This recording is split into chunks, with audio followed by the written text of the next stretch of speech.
mohon kepada Romo Kiai Haji Profesor Dr. Haji Ahmad Jarod MA dipersilakan. Allahumma shalli ala sayyidina Muhammad. Sallu alaihi.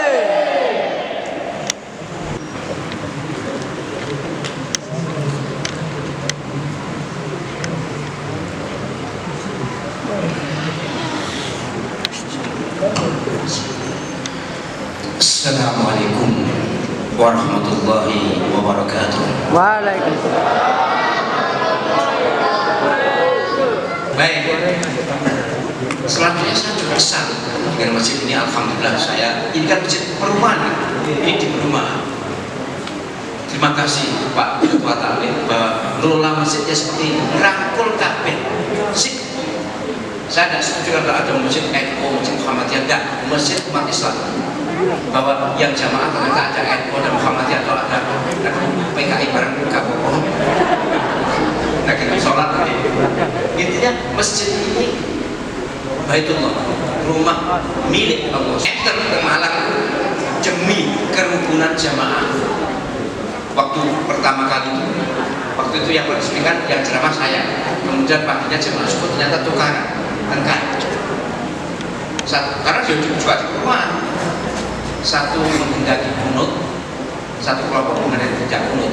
Pas bangun gak kerasa soal aja bangun bukan yang pokok, bukan. Tapi begitu akan sholat subuh itu tengah, hampir habis waktu. Akhirnya disepakati sudah demikian kunut, maka untuk jamaah subuh ditiadakan. Mana coba demi kerukunan tiada jamaah subuh. Jadi di masjid Al-Ikhlas, masjid yang namanya Al-Ikhlas itu sholatnya 4 waktu yang jamaah, yang subuh tidak berjamaah. Mengapa? Karena kunut dan tidak kunut. Nanti harusnya kita menyadari bahwa perbedaan antara kita ini tidak sampai ketika tahun, tidak sampai ketika bilang tidak. Zikir bareng saya, zikir sendiri-sendiri saya, pakai sayyidina boleh, tidak pakai sayyidina boleh. Kenapa? Saya diperkarain no? Tidak ada. Terkait dengan Isra Mi'raj, sekilas Isra Mi'raj terberat bagi saya, ceramah terberat tentang Isra Mi'raj. Sebab menerangnya perkara Isra Mi'raj itu tidak mudah. Untuk bisa mengikuti Abu Bakar, faham tidak faham, percaya tidak benar. Tapi orang Isra Mi'raj itu dalilnya Quran, bukan hoax. Quran pasti benar. Siapa yang tidak percaya pada Isra Mi'raj kafir. Mengapa? Ya karena pada kamu tidak percaya, yang Quran, yang hadis. Perkara mau memperingati, tidak mau memperingati, monggo itu terserah masing-masing. Alhamdulillah disini mau memperingati karena memang ini event kejadian yang hanya satu kali dalam sejarah manusia. Tidak ada dalam sejarah manusia yang ada kejadian seperti Isra Mi'raj supaya pikiran mudah memahami Isra Mi'raj.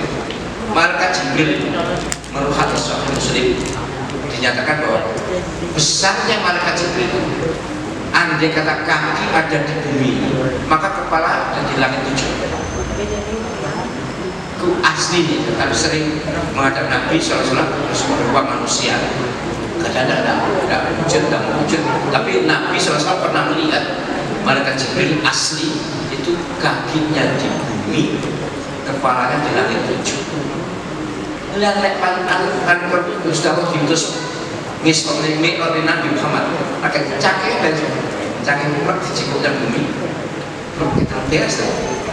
Oh ini kan langit 78 dah kalau sudah mengatakan dulu ya tidak dulu. Artinya apa?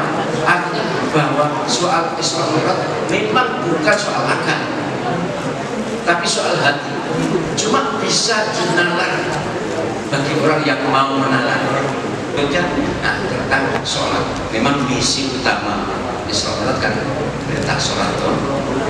Walaupun Nabi SAW juga mendapatkan banyak sekali ayat perintah sholat di Quran, tapi khusus untuk perintah sholat 5 waktu ini, 5 waktunya lagi itu tidak ada di Quran. Penjelasan mungkin nenek para intelektual sih belakang.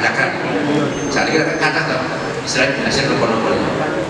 Oh sholat buka orangnya lengkap. Iya tidak ada di Quran, tapi Islam ada di Quran. Dan Islam dan Mi'raj ada hadis sahih tentang sholat 5 waktu.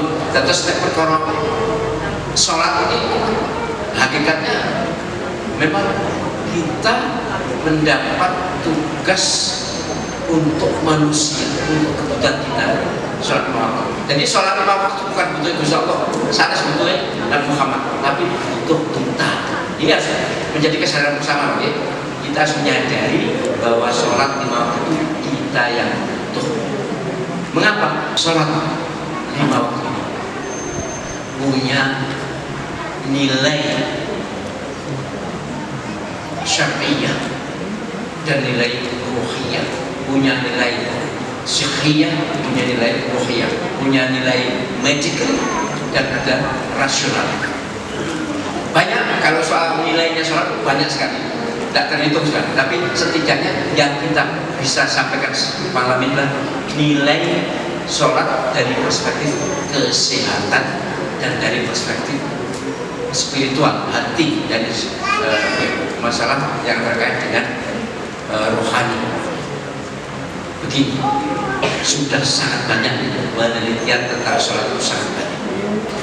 Tahun 2010, ya sekitar itu tahun 2010 atau pokoknya tahun-tahun itu, saya sempat membimbing ngaji.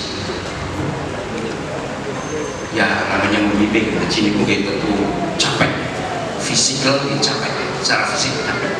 Kemudian ternyata saya sakit, selangkangan saya sakit, untuk jalan 10 meter sudah harus istirahat. Dari tempat nginep ke Masjidil Haram istirahat berkali-kali karena sakit selangkangan saya. Kalau singkat cerita saya periksakan, ternyata katanya hernia dan harus operasi. Hernia ini gak apa-apa, operasi ini singkat. Saya terus terang walaupun waktu itu sudah profesor tapi wedi dioperasi. Profesor yang wedi dioperasi. Belum sembuh masalah selangkangan. Tahun berikutnya kan saya memang hampir tiap tahun ya saya membimbing baik umroh maupun haji. Saya kena dengkul. Dengkul itu namanya lutut ya, lutut saya sakit. Kalau sudah lurus ditekuk sakit, kalau sudah tekuk diluruskan sakit. Problem besar, lebih berat daripada selangkangan tadi. Saya konsultasi ke dokter. Saya gak nyawa keluar, nggak operasi saya, nggak operasi. Terus pokoknya tak rasa kita, gue tak nikmati nanya orang itu terus untuk apa? Nah, konklusinya, kesimpulannya konsultasi waktu dokter mengatakan, dua dokter ini sama-sama ahli. Saya tidak usah tunjuk namanya, tapi saya kenal baik dengan dua-duanya ini sangat-sangat ahli. Ustaz, ini faktor usia. Oh, faktor usia, ya. Berarti aku tua kan? Ya mohon maaf ya, saya memang tidak muda lagi, tapi yang dikatakan faktor usia ya gak terima aslinya. Tapi saya diam saja, faktor usia ya gak apa-apa. Katanya faktor usia, kalau itu asam urat mesti dari ruas-ruas kecil dulu, langsung dengkul itu faktor usia. Saya mengenai Bang Dokter Kades bahwa saya tidak merasa tua kan berkata itu tahun 2010 loh. Nah sekarang kan tambah 12 tahun, berarti lebih tua sekarang kan bukan dulu. Sekarang membuat itu lagi kan Dokter Pulau ya sudah mbak Pulau itu sama bisa tua ya terus ketua takmir kita. Nah akhirnya saya dalam keadaan menderita dua penyakit yang belum teratasi, saya membaca buletin kesehatan. Intinya ini hasil penelitian Dr. Waktu itu masih dokter, profesor sekarang sudah Profesor Dr. Muhammad Diauddin Hamid yang menyatakan bahwa dalam beliau bukan ahli agama, beliau ahli biologi meneliti orang sujud. Ternyata dibahas itu bahwa orang sujud itu membuang atau mengirim ion negatifnya ke bumi, itu segala hal yang tak enak dibawa, kemudian bumi mengirim ion positif sebagai obat. Saya praktekkan, jadi ngomong lorok ya punya waras. Saya praktekkan bismillah, ya Allah saya ingin obat kepada saya saat itu tahun 2010 itu begitu setelah membaca buletin kesehatan mau, saya praktekkan. Kalau sholat sujud terakhir saya baca ini doa dari Nabi SAW. Allahumma rabban nas adhibil ba'sa ishfi anta syafi la shifa illa shifaa shifa la yughadiru saqaman li ya syafi al-amrad wa ya arhamar rahimin. Pak, hafal saya nih? Oke, saya yakin sudah banyak hafal. Saya baca itu. Pokoknya saya nama itu saya sudah niat sholat, ya tetap sholat niat ini. Tapi saya dalam sholat saya ingin berobat kepada Allah SWT. Nek dokter iso nambani, nek obat iso maras, Allah SWT pasti bisa. Saya dengan keyakinan penuh, sesering mungkin dalam sholat saya sujud terakhir membaca itu. Sampai sekarang kadang masih dilatih baca. Sungguh yang mau bersumpah daerah. Tapi benar percaya mau terima. Sungguh saya sembuh dari hernia dan sembuh dari dengkul. Setelah 1,5 bulan atau maksimal 2 bulan waktu itu mempraktikkan. Sekarang dengkul saya normal. Itu sudah gitu. Hernia bawa ke derajat. Artinya ini saya alami sendiri bahwa ternyata nilai kesehatan sholat luar biasa. Itu baru saat sujud baru Muhammad Al-Din Hamid, belum Fidelma Leroy dan masih banyak lagi. Saya hanya menceritakan satu saja ini. Mulanya penjenengan sakit berkomawon yang kayaknya dokter tidak bisa menyembuhkan, sudahlah silakan berobat ke Gusti Allah. Tapi poin niatnya sholat tetap niat sholat lagi. Ojo niat berobat lagi. Niat sholat, dalam sholat mohon kepada Allah SWT. Mbok loro apa mawon wis gak perlu, Gusti Allah kan bisa menyembuhkan segala macam penyakit. Dan ini nyuwun lho untuk Gusti Allah. Lah dungane Nabi. Kurang apa? Nabi bersabda, "Aqrabu ma yakunul 'abdu min rabbihi wa sajidun fa'akthir du'a." Hadis sahih Muslim. Posisi paling dekat antara hamba dengan Allah adalah ketika sujud. Maka perbanyak doa. Dan doa itu disakit Nabi. Allahumma rabbana wahai Tuhan semua manusia, adhibil ba'sa, lenyapkan penyakitnya. Isfi al-syafi, sembuhkan engkau maha penyembuh. La syifa al-syifa, tidak ada kesembuhan selain kesembuhan dari syifa la yughadiru saqaman, kesembuhan yang tidak lagi meninggalkan penyakit. Li untuk saya, ya syafi al-amr, wahai maha penyembuh segala penyakit, wa ya arhamar rahimin, dan wahai maha pengasih penyayang. Luar biasa. Nah, terus tetap dokter tetap ngapunten naik dokter terjadi aja pesimis tetap kalau pun tetap dokter kok mau untuk sakit jengkol untuk hernia saya sakit dokter sudah menempuh toto lain. Nah setelah itu karena terapinya tidak teratasi dengan medis, maka ya saya non medis gini. Bahkan ngapunten ya, mohon maaf kalau misalnya sakit yang misalnya untuk di Bogor, kalau langsung setelah sholat langsung dengan saya usah langsung sembuh seperti itu. Tapi saya bukan terapis ya, tidak boleh terapi tenggoro, tidak boleh. Pokoknya penjenengan jabab pasti bisa. Pokoknya setelah sholat kalau bisa waktu sujud doanya, kemudian kalau misalnya musa-musa itu setelah sholat. Ini ajaran Nabi, saya ajarkan di KSS. Bahwa sebenarnya kita ini punya banyak sekali modal untuk kesembuhan dari penyakit.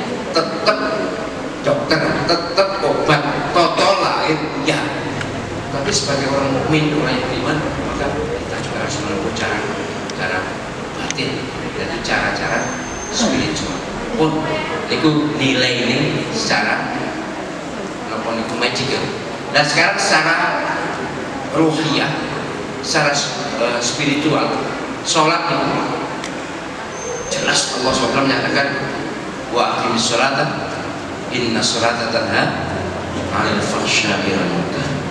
Tegakkan sholat karena sungguh sholat itu bisa mencegah perbuatan keji dan munkar. Itu pernyataan Allah pasti benar, pasti benar. Mesti dapat Gusti Allah, mesti benar. Asal sholatnya benar. Allah SWT juga berfirman, walaupun itu terhadap Nabi Musa, tapi juga berlaku untuk kita ketika Quran surat Toha yang 14 itu. Wa aqimis sholata li dzikri. Sholatlah kalau kalian untuk mengingat Allah. Dan Allah SWT juga menyatakan ala bidzikrillahi tatma'innul qulub. Zikir itu menenangkan hati. Karena itu kalau dilakukan, ketenangan hati adalah obat mujarab untuk segala macam penyakit. Terus jadi kita sholat ini secara tidak sadar, secara tidak kita sadari ternyata banyak yang kita ambil manfaatnya, baik manfaat kesehatan maupun manfaat spiritual, manfaat rohani, manfaat hati. Dan semua dokter sepakat bahwa sesungguhnya lah 70% kesembuhan tergantung hati. Dokter itu hanya 30%. Apa tuh mereka ada dokter betul? Nah itu niki statement para ahli kesehatan bahwa sesungguhnya orang itu kalau bisa meyakinkan dirinya semuanya itu 70%. Bahkan ada kan cerita orang minta disuntik pakai air karena saking obatnya larang gak orang karena percaya pada dokter itu disuntik pakai air sembuh. Mengapa? Karena hatinya, karena sugesti. Terus monggo kita nikmati, kita petik buah dan hikmahnya sholat untuk kehidupan kita, baik perspektif rasional, medical, kesehatan maupun perspektif spiritual, ruh hati kita. Nah, oleh karena itu bapak-bapak, ibu-ibu rahimahullah, saya sangat berharap pada kita semuanya bahwa sholat 5 waktu itu kan menghapus dosa atas sholat. Jadi hadisnya sahih, bahkan Allah SWT juga menyatakan innal hasanati yudhibunal sayyi'at. Itu sholat begini, wa aqimis sholata innal tarafayn nahari wa zulafan minal lail innal hasanati yudhibunal sayyi'at dzalika dzikrul lil zakirin. Intinya bahwa dirikan sholat karena kebaikan itu bisa menghapus keburukan, pahala itu bisa menghapus dosa. Sholat 5 waktu, belum nanti soal sunnah-sunnahnya. Nah, apalagi sholat 5 waktu secara berjamaah, ini besar sekali, pahalanya besar sekali. Orang dari rumah sudah wudhu pergi masjid untuk berjamaah, ini perjalanannya dihitung oleh Allah SWT melalui malaikatnya, diampuni dosanya dan diangkat derajatnya. Walaupun tukang sapu, mohon maaf, pekerjaan tukang sapu kalau derajat diangkat, kehormatannya ya tinggi, bukan soal jabatannya, bukan soal pekerjaannya, tapi derajat. Begitu nyampe masjid, masuk masjid langsung disambut ribuan malaikat, bukan ratusan, ribu orang yang berjalan ini, yang masuk masjid untuk berjamaah itu dimintakan 2 hal, yaitu ya Allah ampuni dia, ya Allah rahmati dia. Jadi dimintakan ampunan dan dimintakan rahmat Allah. Pun nek sing donga kita mungkin ya, mungkin tidak, mungkin saja, mungkin tidak, tapi nek sing donga malaikat jelas saja memalaikat itu ribuan lagi. Nah, kata Nabi SAW, malaikat mendoakan diulang-ulang sampai orang itu keluar masjid. Mulanya ke masjid buatan saka susu gitu, gak usah matkolam cikomat akhirnya kau saat langsung menanci buatan sekerasan ada masjid yang rotok suwe. Mengapa? Supaya rotok suwe ditunggangi malaikat 2 kali diampuni dosanya. Padahal ampunan itu pintu rezeki. Dan surat Nuh ayat 10 banyak, di ayat Al-Quran banyak bahwa ampunan Allah itu pintu atau kunci pembuka rezeki. Faqultu astaghfiru innahu kana ghaffar yursilis samaa'a 'alaikum midrara wa yumdidukum bi amwalin wa banina wa yaj'al lakum jannatin wa yaj'al lakum anhara. Surat Yunus ayat 10-11 jelas berfirman Allah SWT bahwa orang yang banyak istighfar berarti banyak diampuni, itu sama dengan membuka jalan rezekinya sendiri. Untuk surat Hud semakna dengan ini, intinya itu dimintakan ampun, kemudian dirahmati. Kalau dirahmati, insya Allah beres, segala masalah beres, harus dirahmati. rahmat kasih sayang Allah SWT. Lah begitu saat berjamaah kan pahalanya lipat 27. Dan nanti kalau jamaah subuh kemana? Mereka pun biasa di Islam modern. Islam itu jamaah subuh nunggu sampai 10 menit setelah terbit. Oke, nunggu terbit matahari 10 menit dari terbit itu sholat 2 rakaat namanya sholat isyraq. Hadis sahih. Nabi SAW menyatakan siapa yang jamaah subuh kemudian nunggu sampai terbit matahari, setelah matahari agak tinggi sholat 2 rakaat, maka pahalanya sama dengan haji dan umroh. La yanqusu syai'an. Nabi jauh tidak berkurang sedikit, sama persis pahalanya dengan orang haji dan umroh. Hanya hukumnya memang berbeda. Nek hukumnya Islam itu sakit rukun Islam, kalau haji di sana memang sakit menunjukkan Islam. Artinya rukun Islam hanya terpenuhi jika kita haji dan umroh di sana. Tapi kalau ini pahalanya, jadi penjenengan bisa berkali-kali dapat pahala haji dan umroh kalau melihat sergap jamaah subuh disambung dengan sholat isya. Wah, nggak mau kerja ya kalau pas kerja nggak usah gimana. Yang penting ada kesadaran bahwa ini peluang besar untuk mendapatkan pahala yang super besar. Bahkan dalam hadis lain menyatakan siapa yang numpuk rezekinya berjamaah subuh. Jadi jamaah subuh itu sesungguhnya kita yang butuh. Untuk apa? Untuk membuka peluang rezeki. Tapi jangan diniati bulan rezeki deh. Jadi niatnya ya jamaah mawon. Niatnya jamaah subuh. Lah kalau kita jamaah subuh tapi kalau kita pakai sunat kurang ya. Kurang ikhlasnya, kurang mantepnya, kurang nopo niku Israel sakepe mungkin kurang. Tapi yang jelas ini dawe Kanjeng Nabi. Perkara jamaah subuh barokah untuk kehidupan itu dawe Kanjeng Nabi. Terus saya sangat mengimbau nek saged jamaah 5 waktu. Nek mboten saged 4 waktu. Nek mboten saged 3 waktu. Nek mboten saged 2 waktu. Dan 2 waktu itu mestinya isya dan subuh mestinya. Mengapa? Nabi SAW jauh dalam hadis sahih, sapa sing sholat isya berjamaah maka sama dengan sholat malam setengah malam, sholat tahajud setengah malam. Siapa yang sholat subuh berjamaah maka pahalanya sama dengan sholat tahajud semalam suntuk.